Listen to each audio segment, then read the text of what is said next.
बिस्मिल्लाहिर्रहमानिर्रहीम। मैं हूं रज़ा मेकर, आप देख रहे हैं IRK न्यूज़। आइए जानते हैं आज की कुछ अहम अपडेट्स इमरान रियाज खान से। पाकिस्तान तहरीक इंसाफ ने इस्लामाबाद का अपना जलसा मुकम्मल कर दिया और इसमें हुआ क्या, ये अब तक का इस्लामाबाद का बग़ैर लीडर के सबसे बड़ा जलसा था। यानी बहुत बड़ी तादाद में लोग इस जलसे के लिए आए। रावलपिंडी और इस्लामाबाद ने अपना हक़ अदा किया। पंजाब से बहुत बड़े पैमाने पर काफ़िले पहुँचे और वो जलसे के अंदर शामिल हुए। हालांकि बड़ी रुकावटें थी, बड़ी मुश्किलात थी। लोगों ने सारा दिन कंटेनर्स को धक्के लगाए, कंटेनर्स उठा उठा कर लोग फेंकते रहे, साइडों पे करते रहे और तमाम लीडर अपने अपने कारकुनों को लेकर पहुँचे। लोग अपनी मदद आपके तहत भी बहुत बड़ी तादाद में आए। लोग कई कई किलोमीटर पैदल चल कर जलसा गाह तक पहुँचे। यानी ऐसा नहीं होता, जलसा गाह में जैसे लाया जाता है, सियासी जमातें जैसे जलसों में अपने कारकुनों को लाती हैं, वो तो तरीक़ाकार ये होता है कि बस के अंदर लेकर आते हैं, बेहतरीन खाना खिलाते हैं, वर्कर्स को वहाँ पे रखते हैं, उनकी हर अच्छी बुरी चीज़ का ख्याल रखते हैं। फिर वर्कर को झंडा भी पकड़ाया जाता है, फिर वर्कर को वापसी पे पैसे भी दिए जाते हैं। नॉर्मली यहाँ पे जलसे ऐसे होते हैं। लेकिन उसी मुल्क में, पाकिस्तान में, एक सियासी जमात है जिसका लीडर जेल में है। यानी इमरान खान साहब जेल में है, बाहर नहीं है।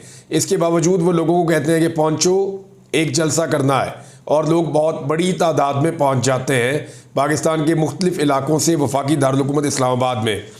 रुकावटों को हटाया और जलसा गाह में पहुँचे लोग। ये एक बहुत बड़ी कामयाबी है लोगों की, क्योंकि जिस तरह मैनेज किया गया था, जिस तरह जलसा गाह को तब्दील किया गया था, जिस तरह एक अजीबोगरीब जगह पे इनको जलसा करने की इजाज़त दी गई थी, जैसे जगह जगह पे रुकावटें डाली गई थी, ये सारा कुछ होने के बावजूद लोगों का पहुंच जाना ये बहुत इम्पॉर्टेंट है। फिर जब जलसा चल रहा था तो उस वक्त पुलिस ने एकदम बड़ी हैवी किस्म की शेलिंग शुरू कर दी, और ये बहुत हैवी शेलिंग थी।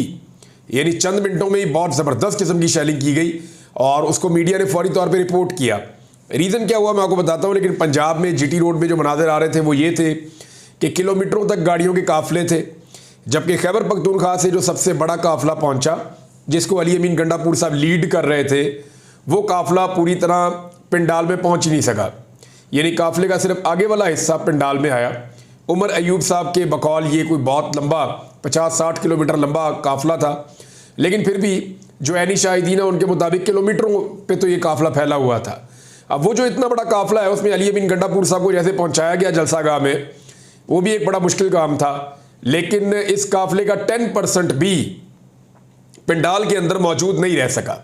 लोग आए ज़रूर, लेकिन अपनी गाड़ियों के अंदर उन्होंने जो है वो खिताब सुना, या जो भी लोग, बहुत सारे लोग नहीं भी सुन पाए बेचारे, वो वापस जाकर सुनेंगे, क्योंकि वहाँ पे इंटरनेट की सर्विस भी मुअत्तल की गई थी। लाखों लोगों ने इस जलसे को जो है वो सोशल मीडिया के जरिए सुना है। इमरान खान साहब का जो अपना अकाउंट है वहाँ पे 2 लाख लोग एक टाइम पे सुन रहे थे। तो ये बहुत बड़ी एक पाकिस्तान तहरीक इंसाफ की कामयाबी है कि मिलियंस के अंदर लोग अभी भी, इस वक्त भी सोशल मीडिया पे पाकिस्तान तहरीक इंसाफ के जलसे को सुन रहे हैं, उसको डिस्कस कर रहे हैं, उसके मनाजिर को देख रहे हैं और उसके मनाजिर को वायरल कर रहे हैं। तो जो दिन था 8 सितंबर का, वो पाकिस्तान तहरीक इंसाफ के नाम रहा। हालांकि बड़ी कोशिश की तहरीक इंसाफ के मुखालिफिन ने, लेकिन वो कामयाब नहीं हो पाए। यानी सारे ताकतवरों ने मिलकर जोर लगाया और जेल में बैठे हुए एक आदमी ने, एक कैदी ने जो कहा उसने वो कर दिखाया। ये सारे मिलकर उसको शिकस्त नहीं दे सके। 7 बजे तक का वक्त दिया गया था जलसा के लिए। नॉर्मली होता यही है कि जलसे की जो इजाज़तनामा होता है उसके ऊपर 7 बजे 8 बजे तक का टाइम लिखा हुआ होता है। लेकिन ये जो 7 बजे 8 बजे का टाइम होता है, ये फॉर्मेलिटी होती है। होता यह है कि जो 7 बजे जलसा ख़त्म होना होता है वो शुरू ही 9 बजे 10 बजे होता है और फिर रात तक चलता है। पाकिस्तान में ये कल्चर है। लेकिन यहाँ इस दफ़ा क्या हुआ कि DC इस्लामाबाद ने कानूनी कार्रवाई की धमकी लगा दी कि जी जलसा ख़त्म होने में 45 मिनट रह गए, फटाफट बुका लो, नहीं तो हम कार्रवाई कर देंगे। और फिर जब 7 बज गए तो उसके बाद शेलिंग शुरू कर दी तकरीबन आधे घंटे के अंदर अंदर, और इतनी टका के शेलिंग की, लेकिन फिर शेलिंग रुक गई, इमीडिएटली रुक गई। तसादुम हो गया कारकुनों के साथ, लेकिन पाकिस्तान तहरीक इंसाफ की क़यादत ने फौरी तौर पर अपने कारकुनों को पुरअमन रहने का कहा और ये कहा किसी लड़ाई और झगड़े में नहीं पड़ना, क्योंकि इस वक्त आपको इंस्टिगेट किया जाएगा, उकसाया जाएगा लड़ाई पे। आपने कोई ऐसा नुकसान नहीं करना जिससे पार्टी को नुकसान हो या इमेज को नुकसान हो। बहरहाल शेलिंग क्यों रुक गई, इस सवाल का जवाब मैं ढूंढ रहा था तो 2-3 खबरें मेरे सामने आई हैं। एक तो ये रिपोर्ट दी गई इदारों के बाद, ये रिपोर्ट थी कि जितनी बड़ी तादाद में लोग हैं वहाँ पे ख़वातीन और बच्चे भी हैं, तो लोग जान से जा सकते हैं या कोई सानिया हो सकता है। और इसका बड़ा नुकसान हो जाएगा। दूसरा ये भी बताया गया कि जितनी बड़ी तादाद में लोग हैं अगर वो बिफर गए तो फिर इस्लामाबाद में हालात कंट्रोल करना मुमकिन नहीं रहेगा, पुलिस के और इंतज़ामिया के हाथ से चीज़ें निकल जाएंगी। और तीसरी एक इत्तला मुझे एक सोर्स ने कही है, अभी अनकन्फर्म है, कि जिन लोगों ने ये शेलिंग करवाई वो किसी और मंसूबे पे थे और जिन लोगों के पास इंफॉर्मेशन थी वो किसी और चक्कर में थे। लिहाजा फौरी तौर पे शटअप कॉल दी गई और ये कहा गया कि बंद करो ये सिलसिला, यहाँ खून रेजी हो जाएगी, सूरत हाल ख़राब हो जाएगी। और इसमें एस्टेब्लिशमेंट की इन्वॉल्वमेंट भी थी मुबैना तौर पे, अभी कंफर्म मैं आपको नहीं कर रहा। कंफर्म हो जाएगा तो चीज़ें मैं आपके सामने रख दूंगा। अच्छा, कुछ हमारे सहाफ़ी उन्होंने रोला डाल दिया कि जी 7 बज गए जलसा बंद करो, 7 बज गए जलसा बंद करो। हमारे ये वो सहाफ़ी हज़रात हैं जिन्होंने ये रोला डाल दिया जो 4 साल तक नवाज शरीफ पाकिस्तान वापस नहीं आ रहे थे, दवाई लेने गए थे। मियाँ साहब ने कहा मैं दवाई लेके आ रहा हूँ 4 हफ्ते में। 4 साल मियाँ साहब पाकिस्तान वापस नहीं आए। उस ताख़ीर के ऊपर इन लोगों ने एक लफ्ज़ नहीं बोला, उसके ऊपर उन्होंने कभी नहीं बात की। यहाँ चंद मिनट जलसा आगे जा रहा है, इन्होंने शोर मचाना शुरू कर दिया था। फिर अली अमीन गड्ढापुर ने सहाफ़ियों की तबीयत भी साफ़ की, हालांकि उसमें चंद चीज़ें ज़्यादा थी, लेकिन मेरे ख्याल में जो है वो सहाफ़ी भी ज़्यादती कर जाते हैं, बाज़ औक़ात वो नहीं करनी चाहिए। पॉलिटिकल पार्टीज़ हैं वो जलसे करती रहती है।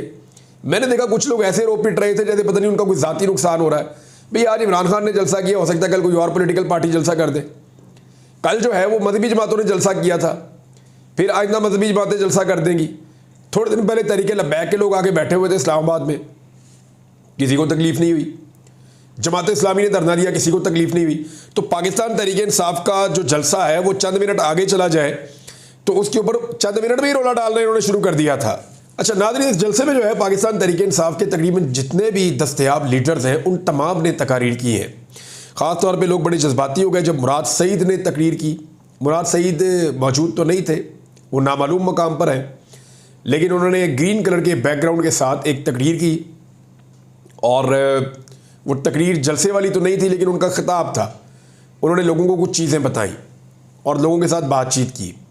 बड़े लंबे अरसे के बाद, लगभग 15 महीने के बाद मुराद सईद को लोगों ने देखा और उनको जिन लोगों ने देखा, जैसे देखा, लोगों की अपनी अपनी ओपिनियन है। यानी मुझे बुरा लगा कि एक पॉलिटिकल आदमी है जिसकी बहुत तारीफ़ करते थे सब, कि जिसने बड़ा अच्छा काम किया वजारत में रह के, उसको ऐसे जो है वो अपने आप को छुपा कर रखना पड़े और उसकी जान को ऐसे ख़तरा हो कि वो सामने भी ना आ सके और एक इतना बड़ा जलसा आ रहा है उसमें आकर भी वो तकरीर ना कर पाए। तो ये बड़ा अनफॉर्चुनेट मुझे लगा, बड़ी ज़्यादती है ये। लेकिन मुराद सईद ने शहीद अरशद शरीफ की याद दोबारा ताज़ा कर दी, क्योंकि उनका दोनों का आपस में एक ताल्लुक़ भी बड़ा गहरा था। तो मुराद सईद ने कहा कि जैसे अरशद शरीफ ने पाकिस्तानियों को बताया था कि एक पाकिस्तानी का हलफ क्या है, कि मैं पाकिस्तान का शहरी, इसका मालिक हूँ। वो जो आपको याद होगा, बड़ी एक मशहूर अरशद शरीफ साहब की एक वीडियो और ऑडियो मौजूद है जिसमें वो हलफ ले रहे हैं एक पाकिस्तानी के तौर पे। तो वो हलफ लेने का मुराद सईद ने कहा और फिर लोगों ने वो हलफ भी लिया। तो नाज़रीन, ये थी आज की अहम अपडेट्स। इसी के साथ अपने मेज़बान रज़ा मेकन को इजाज़त दीजिए। अल्लाह हाफिज़।